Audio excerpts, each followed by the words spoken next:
If you're searching for things to do in Port Vila, you're in the right place. This is your go-to guide for first-time visitors eager to uncover the very best that the island of Efate in Vanuatu has to offer. Matt and I spent a week discovering the ins and outs surrounding Port Vila and had a fabulous time. But if you need help locating everything, I'll link a blog in the description below with a specially pinned map, along with the links to the tours that we booked. So if you're after relaxation, adventure, or a taste of the island life, this post highlights the must-see sites and experiences that promise to make your trip unforgettable. I wasn't sure what to expect for a snorkelling day trip tour to Lelepa Island. This was not something I researched beforehand, as it was simply recommended to us by the on-site tour agent at our hotel. To tell you straight, the Lelepa Island tour was phenomenal. It featured hotel pickup, 2 different snorkelling sites including gear, freshly cooked barbecue lunch with meat and salads, and a visit to the local village and an opportunity to purchase local crafts and souvenirs. The second snorkelling site closest to the island was the best, which was like diving in an aquarium. Expect colourful coral gardens, schools of tropical fish, and although we weren't lucky enough to see one, there can be turtles. The local guides also share fascinating stories, including one about the UNESCO World Heritage Site of Chief Roy Matter. The driver picked us up about 8 a.m. in the morning and cost about 12,000 Vanuatu per person, roughly 155 per adult. I suppose on the downside, our hotel location was last on the list, which meant we returned to the hotel at 6:30 p.m, so it made for a very long day. For those adventure buffs out there, you just have to try the Zipline and Skybridge tour, or you can add on the jungle swing if you dare. The adventure is awesome for those looking for a half-day activity, with pickup about 8 a.m. to get you back about 1:30. Tour costs about 140 Australian, which we purchased online and included hotel pickup. All equipment for 6 zip lines, phone bags, and walking across the Skybridge. Closed shoes are required, and don't forget your action camera if you want to catch yourself scream with glee mid-flight. These tours run twice daily, morning and afternoon, with about 2 hours of zipping fun across Efate's lush terrain. The guides were very helpful, gave us a few laughs, and there wasn't any time I felt unsafe. The Skybridge itself is 65 metres long and perched 35 metres above the jungle floor. This makes it one of the most unique perspectives, and especially gorgeous over the surrounding waters. Matt's even afraid of heights, and he managed okay on the bridge. So if you're ready to channel your inner Tarzan, the Port Vila Jungle Zipline offers a heart-thumping canopy adventure to get that adrenaline rushing. Sometimes the best activity is doing absolutely nothing. In fact, Port Vila has a laid-back vibe that practically demands it. Whether you're lounging on a beach towel with a good book or floating in a resort infinity pool, this has to be island life at its finest. Some resorts on the beach offer private beach access, sun lounges, and peaceful surroundings where the loudest noise is likely to be a gecko chirping. The pools are open all day and you can order drinks and snacks right on your lounger. Not staying at a resort? Well, no problems. Other places like Eaton Beach and Melee Beach are both accessible to day visitors and ideal for some DIY relaxation.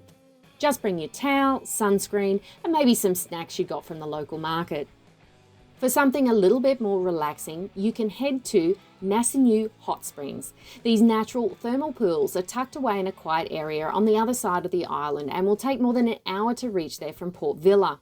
Entry is about $5 to $10 Australian, often collected by locals who will happily explain the healing properties of the mud and mineral water.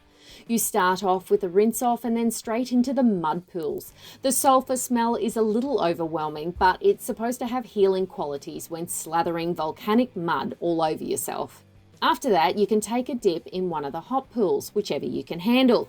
Truthfully, one of them was so hot I immediately got out, but we chose the cooler pool to sit in and adjusted the temperature by allowing fresh water in. Some full-day island tours include these hot springs as a stop, otherwise it's easiest to get there by private car or if you've hired your own. Blue Lagoon is the crown jewel of Efaet's natural attractions, and yes, I thought it lived up to the hype.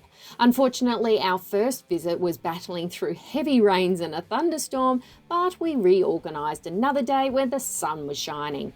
This pristine swimming hole is one of the best things to do in Port Vila and is located about 45 minutes from town.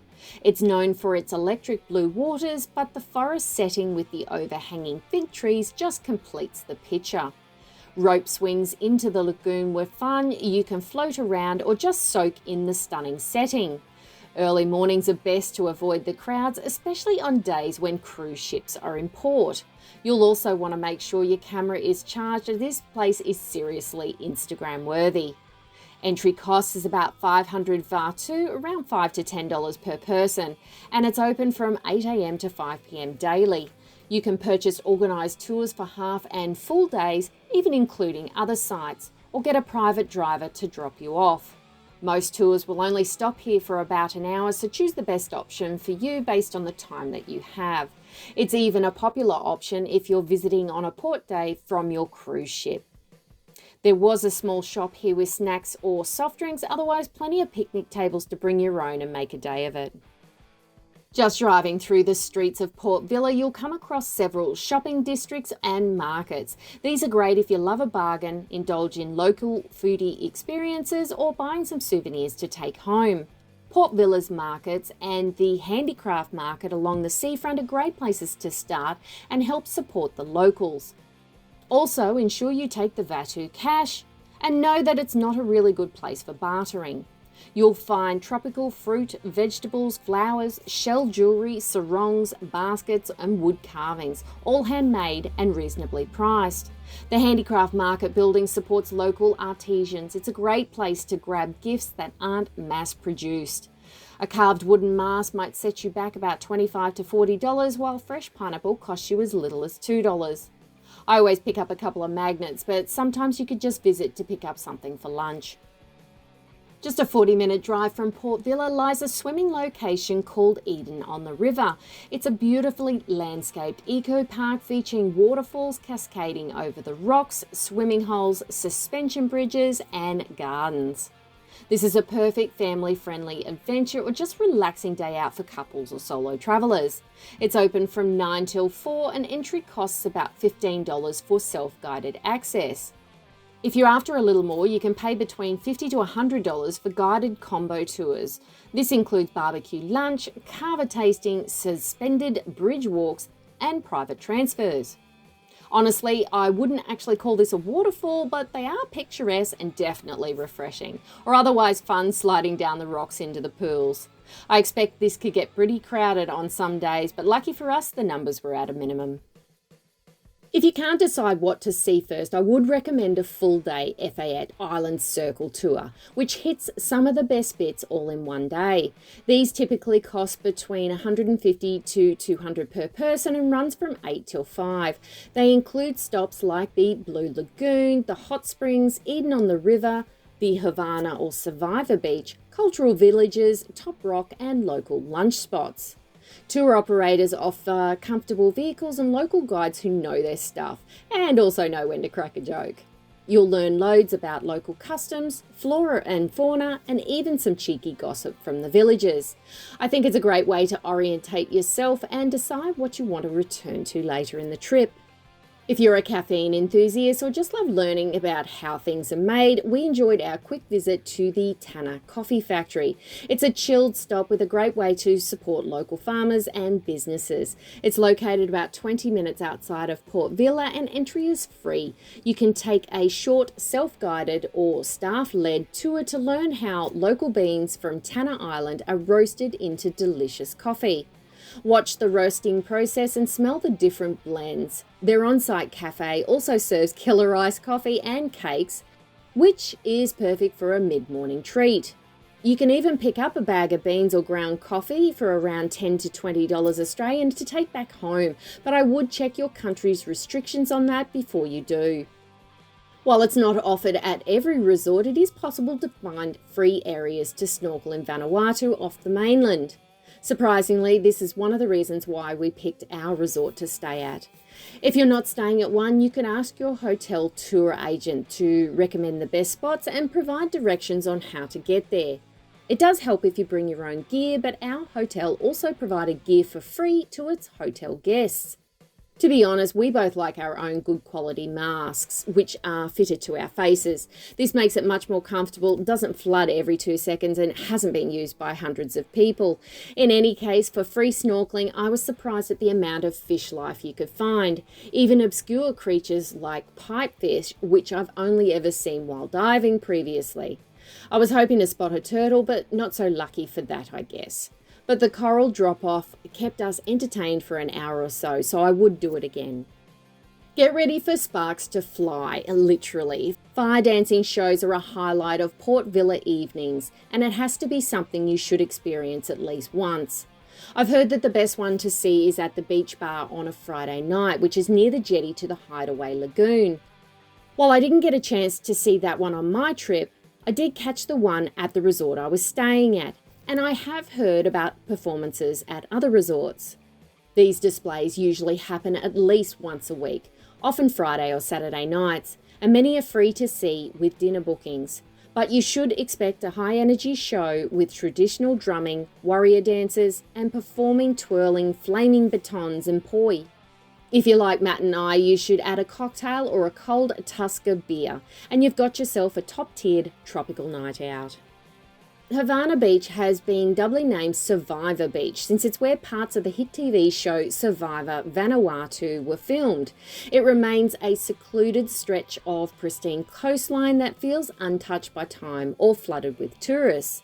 Located on the northwest side of Efate, it takes about an hour to drive by car from Port Vila. It's not commercialised, so there's no entry fees, snack stands or change rooms, but there is a bar and seating area if you want to sit back, relax and admire the view. Alternatively, we did see a couple of people snorkelling out there, and while it might not be as good as Top Rock or Lelepa Island mentioned before, you will see a few creatures and rocky outcrops. Most visitors arrive as part of a guided full-day island tour, but you can self-drive or get a private driver. I would recommend, though, bringing some reef shoes to walk around in. Top Rock is one of those places locals rave about for snorkelling, and savvy travellers seek it out. Located on the northern side of the island, overlooking a couple of the larger islands in the distance. It features some amazing rocky outcrops with shallow, clear waters, with plenty of underwater life to discover. There is a charge of 1,500 Vanuatu, which is about $20 Australian, which gives you access to the snorkelling, dining area and the clifftop views. You can also rent the equipment if you don't have your own. We only stopped for lunch as part of our full-day tour, but it looked inviting enough to check out on another visit. There were some others down there taking advantage of it though. I guess the fact that it's on the opposite side of the island compared to Port Vila, it rarely gets crowded, especially on non-cruise ship days. I would recommend bringing reef shoes and a dry bag for your belongings. For a deep dive into Vanuatu's rich traditions, don't miss one of the cultural experiences around on the island. We visited the Papaya show, which took place in a forest village just 20 minutes from Port Vila and runs most days. It was easier for us to include it in our full-day tours, so we had convenient hotel transfers. However, if you're flexible with your time, we've seen tourists coming and going without a set time for the show. Throughout the tour, you're given information about the plants that they use for different medical ailments, traditional dances, warrior demonstrations, musical entertainment, fire making, clothing and storytelling. The performances are genuine locals who share their customs with pride and humour. You'll leave entertained, educated and probably a few dance moves of your own. Drinking kava in Vanuatu isn't just a novelty, it's a social and cultural experience. As Matt and I have visited the mainland of Fiji several times over the year, kava isn't new to us, but I have to admit it was definitely a stronger flavour. Kava is a mildly sedative root drink with earthy flavours and the funny tongue-numbing effects. The locals say that it's perfect for clearing the mind and loosening the jaw, but as a tourist trying one cupful, you don't really experience much of that. Port Vila has several informal kava bars throughout town, but you also might see it served at your hotel. Given to you in a coconut shell, the kava will cost you about 150 to 300 Vanuatu. These bars are best visited after sunset, and since they're quiet, respectful places, there's no alcohol, loud noise or rowdiness. Want to glide across the glassy lagoons and explore the coastline at your own pace? Kayaking is both peaceful and picturesque, and really nice if you can access it in an area with cool coral and underwater life around. Several resorts on the island offer free kayaks for guests, including the one that we stayed at, but there is also full and half-day kayak tours available running through the lush forests and streams. If anything, it's a great exercise and a lovely way to spend the morning and get some vitamin D. The calm waters and the reef views make it perfect for beginners and the kids. Just don't forget your sunscreen, and we always travel with a waterproof bag to hold our phones for any snorkelling or boat tours. After a day exploring jungle canopies or blue lagoons, there's nothing better than kicking back poolside with a cocktail in hand. Most of Port Vila's top resorts, including the Breakers Beach Resort where we stayed, have pools or swim-up bars with relaxing sunset views. Cocktails typically range from $10 to $20, but we did get 2-for-1 deals and happy hour specials, which knocked off a couple of bucks. This is also a great time to meet like-minded people. We were particularly drawn to the local Tusker beers, but you can find some of your Australian brands there too. Even if you're not staying at the resort, many allow outside guests for food and drinks, and just make sure you check ahead. While there are a few options, I didn't have time to film this trip, which includes the 83 Islands Distillery, quad biking tours, Melee Cascades and Waterfall, the Turtle Sanctuary, or visit the underwater mailbox near Hideaway Bay. However, after all of that, if you're still looking for other videos in this series, please check out my playlist here.